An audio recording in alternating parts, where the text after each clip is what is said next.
le peuple congolais a besoin de changement. Parce qu'il faut remarquer, bisika nyonso bozo le cas, bozo accompagner Martin Fayulu.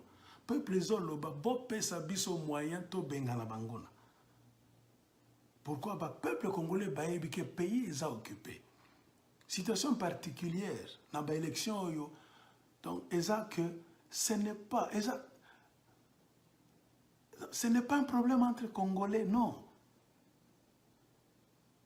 L'ennemi a jouir na soutien ya banguna bapaya.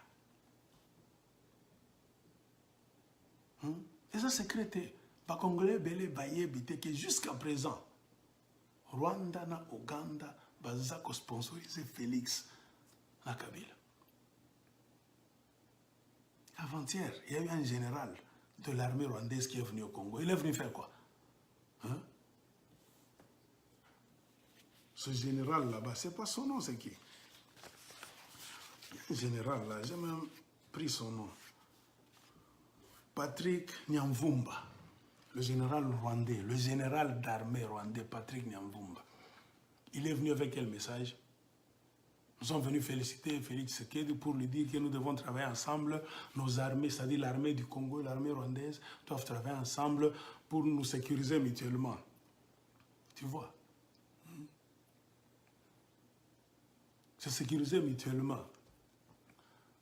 Pourquoi? Ils savent que tu t'es engagé dans le deal là-bas que tu as fait avec eux, Félix Tshisekedi.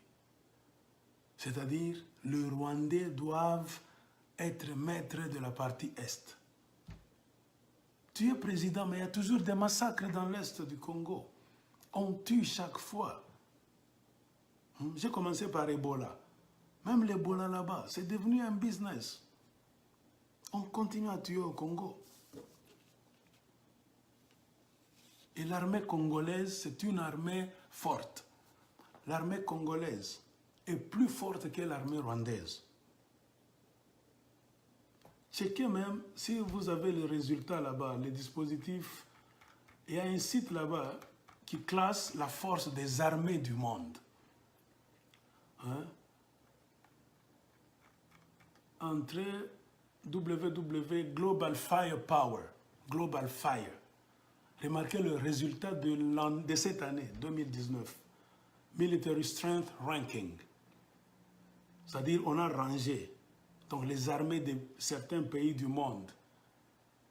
Donc, selon leur force militaire.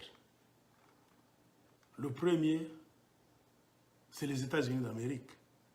Mais si vous allez quelque part, vous poussez trop loin, vous verrez que la République démocratique du Congo est citée.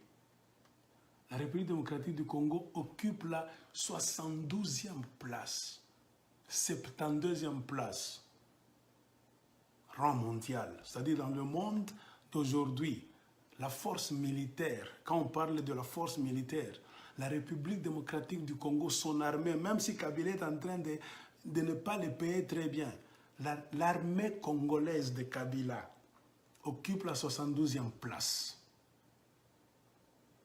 Et quand vous cherchez, vous allez arriver jusqu'à la dernière armée, c'est l'armée du Bhoutan, 137e place. Le Rwanda n'y est pas. C'est-à-dire, il n'y a rien. Les Congolais peuvent entrer au Rwanda, frapper, sortir même par là. Pourquoi est-ce que nous ne le faisons pas? L'armée congolaise est reconnue mondialement. Ça occupe la 72e place, 72e place. Donc quand on regarde les armées là-bas, regardez, entrez dans Global Fire, 2019 résultat. L'armée rwandaise n'y est pas. C'est-à-dire, selon Global Fire, les spécialistes en armée, armement, donc tout ce qui constitue qu'une armée peut faire quelque chose, ils n'ont pas vu le Rwanda. Le Rwanda n'existe pas. C'est une illusion. On vous fait croire tout ça. Pourquoi? Parce qu'il y a des traîtres au Congo. Si les Rwandais sont en train de faire ce qu'ils sont en train de faire au Congo aujourd'hui, c'est parce que nous avons des traîtres chez nous en République démocratique du Congo.